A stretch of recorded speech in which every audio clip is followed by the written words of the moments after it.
staff. Wow.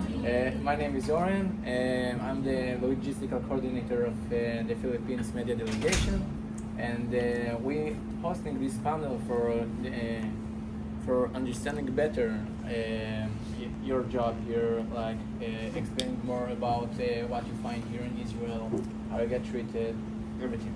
So, before we begin, I want to introduce Michelle.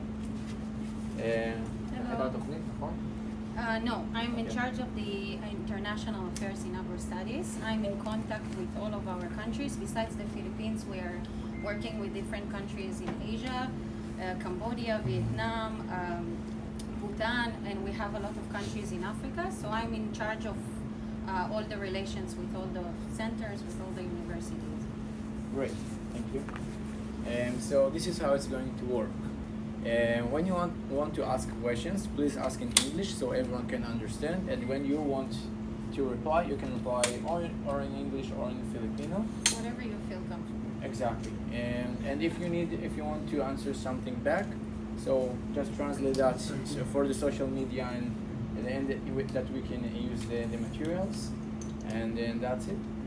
Okay. Question, please. It's okay. Is there someone who we should be asking directly? Is there a leader in this batch?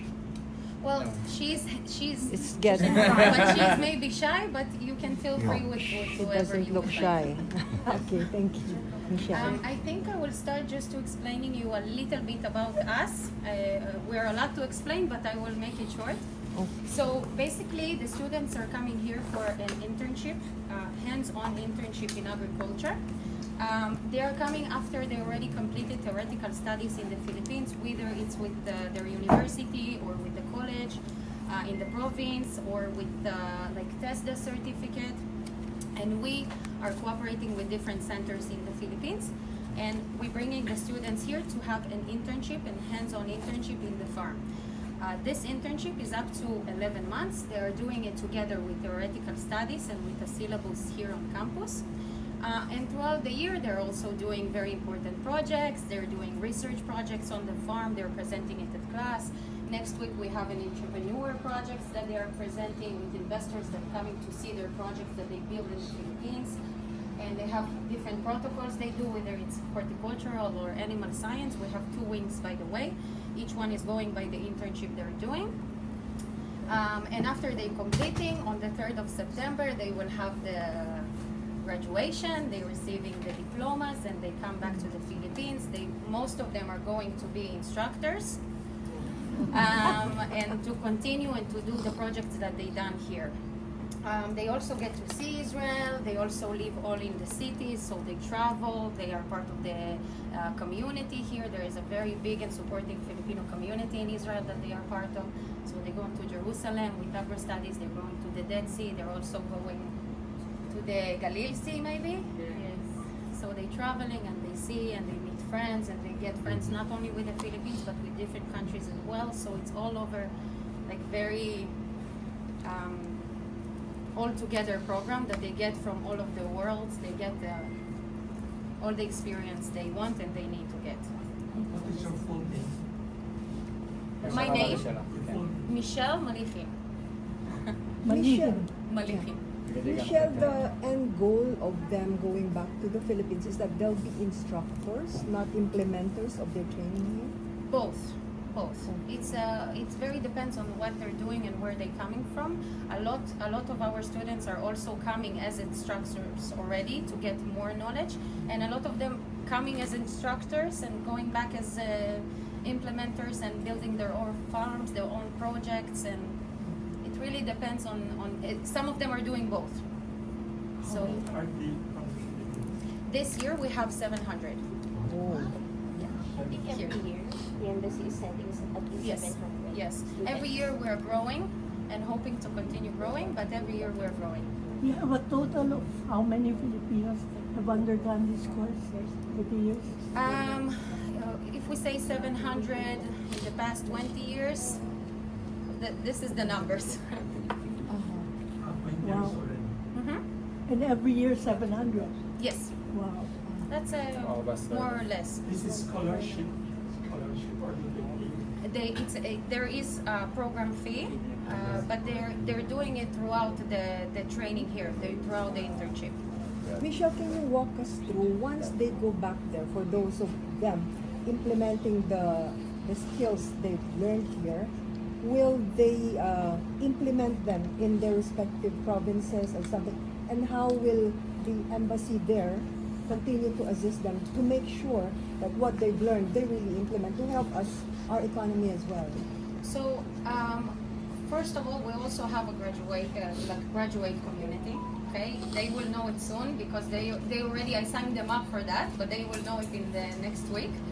They all, the second they graduate, they get access to our graduate community. They have their opportunities to collab with different countries, with different interns, to have opportunities within this forum as well. They have open forum, open questions. If they have like continuous maybe questions about the farms that they're doing, and they need any like professional help, our agronomists are there in the portal helping them with that. They stay in a close net with the embassy as well. We have a lot of visits also to see what they're doing, to see their farms. And regarding the regions, it really depends on them and where they want to stay. Some of them stay in the regions close to the family, some of them going out to different regions or more closer to the center. But we have a lot of amazing graduates who did amazing things in the Philippines. I just, by the way, this week received a video from one of them. They're doing amazing projects, and most importantly, within their farms, they're also doing like training farms. They're doing demonstration farms for the students and for the youth in the area. So, this is the point of what we're doing. So even the youth in the region that is not getting yet the chance to come here, they're still implementing it through the demonstration farms and the farms that they're building. Also as instructors.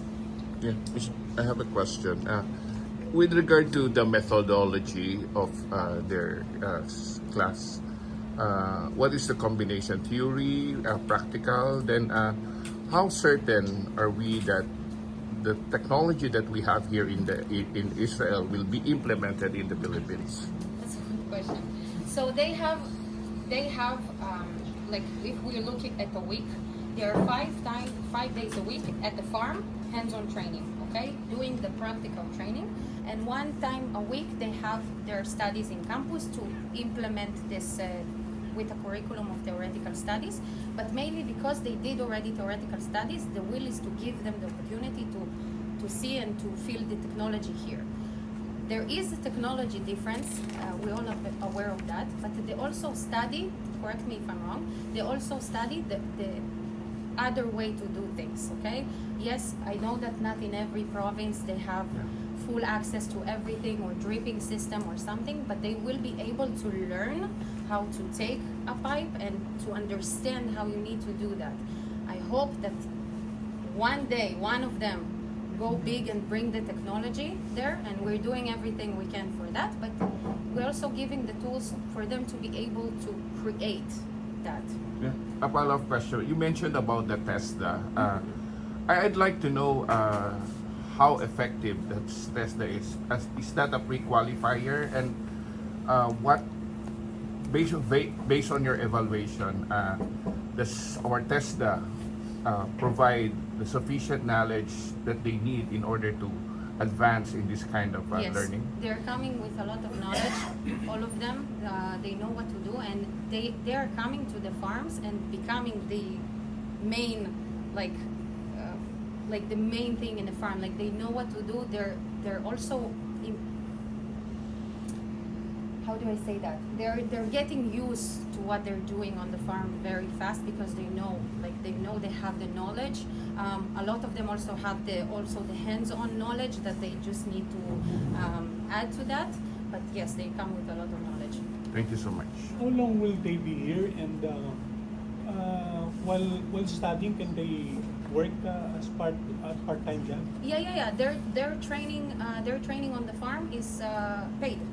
It's a paid training, and their program is up to 11 months. So this upcoming September, October, they will start to return back home, And then a new batch will start. A new batch will start to arrive. So there is a change every September, October. It seems that they don't want to come home. Yeah. I can understand that. I have a question. How closely are you working with the Philippine government? And is there a way whereby you can provide some grants for them to start their own business or own farm, or even the technology that you have is something that they can bring with them? First of all, we're working very closely, and we are working on that, so that will also be possible. There is a very close relationship between Israel and the Philippines, so we work very closely with them. We're still working on the things that you were saying. Our graduate community is still building. We're doing whatever we can to give them the tools to continue. Okay, so it's in the making. Aren't the private sector interested in this, maybe to sponsor the bringing in of this technology from Israel back to the Philippines? The private sector? Yes. Like you mean here, from here? From the Philippines. They should be the ones interested, like maybe even farm owners already. Yeah, well, should be part of this. That's also the engagement. connection we're trying to do. Also the connections there is a lot of angles to that.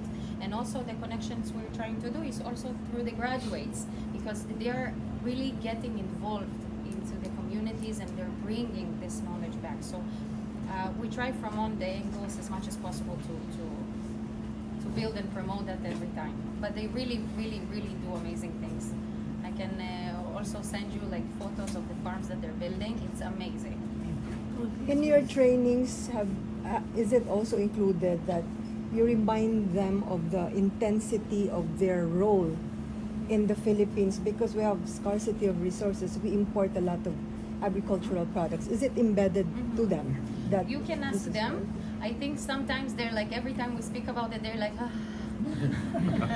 because they're also, their program here is very full. Like it's intense. They get a lot done in this up to 11 months program. They get a very tight schedule on everything they're doing. They have very close net of coordinators and staff of ours that following them throughout this process. They're coming to their farms.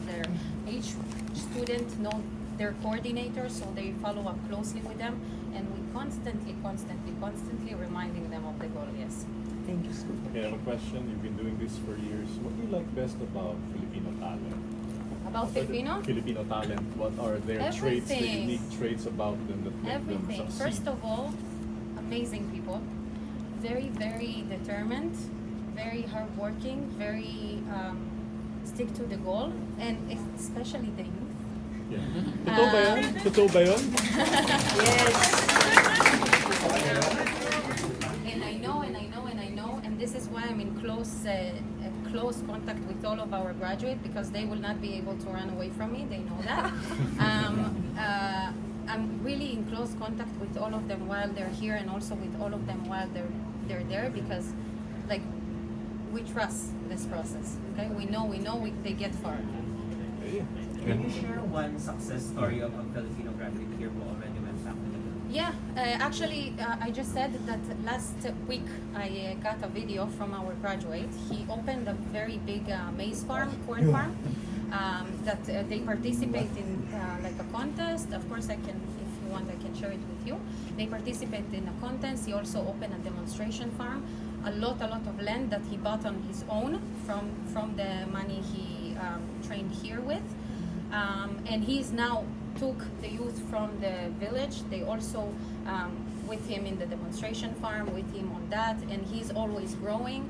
Now we started to like a poultry farm also, very small scale, but he also started the maize a small scale, and now it's a big one. There is a lot of sectors. Some of them are starting businesses like irrigation system production. Some of them are going to animal, like piggery, dairy farming. Others are doing vegetables and fruits, and it's varies. Can I ask questions? Sure, they're here for it. Do you feel safe here despite the threats of Hamas? Why? Why? Can anyone answer? Why do you feel safe here, in spite of the wars around? English. I don't know English. English, Yan, ano? si Miss Get. Go, Ket. Go, We get feel it. safe here po in spite of the conflict between Hamas and Iran and everything. Because of the Agrostudies team, hindi po nila kami pinapabayaan, and also the government in Israel to what do you call that? Yes, that one. And they hindi po sila nagkulang na sabihan kami na i-notify kami sa cellphones namin na pumunta agad sa or nearby na bomb shelter. So you've been to bomb shelters, you've experienced? Yes po, a lot of bomb shelters actually. Aren't your families afraid for your Yes, safety? po. They want you to go home, Yes po. but you said, no way. We'll get through this. I'd like to ask a question. Among you, among our compatriots, do you already have a plan in mind to do once you go home? Who has a plan already in mind about the same, from the program that you learned from Israel back home, what do you intend to do? May we ask? Ano yung plano nyo? Meron na ba kayong concrete na plano? Sige, sir. Maybe I will try the technology they're using there. They graft squash and cucumber. So they use the squash as the rootstock, which has a strong root system, and the scion is the cucumber, which is maybe short lifespan. So maybe they expand the lifespan and the nutrient that the rootstock gain from the soil, so that they get bountiful harvest, and maybe the more harvest than the usual direct seeding crop. What is the important lesson you learned about the technology, agri-technology of Israel that you can bring to the Philippines? Anyone? There's a lot of technology. Yeah. here. Just mention one that you are impressed. The irrigation system. Because in the nursery we can see that they have a better foundation of their seedlings than the usual we have in Philippines. So before they deliver the seedlings from the nursery to the desired customer or clients, they check the root system, and we can see that the roots, the plant develop roots, which is more root hairs, which is very useful for the plants to, when it's transplanted to the field, it will absorb more nutrients than the usual. Okay. Thank you so much. What is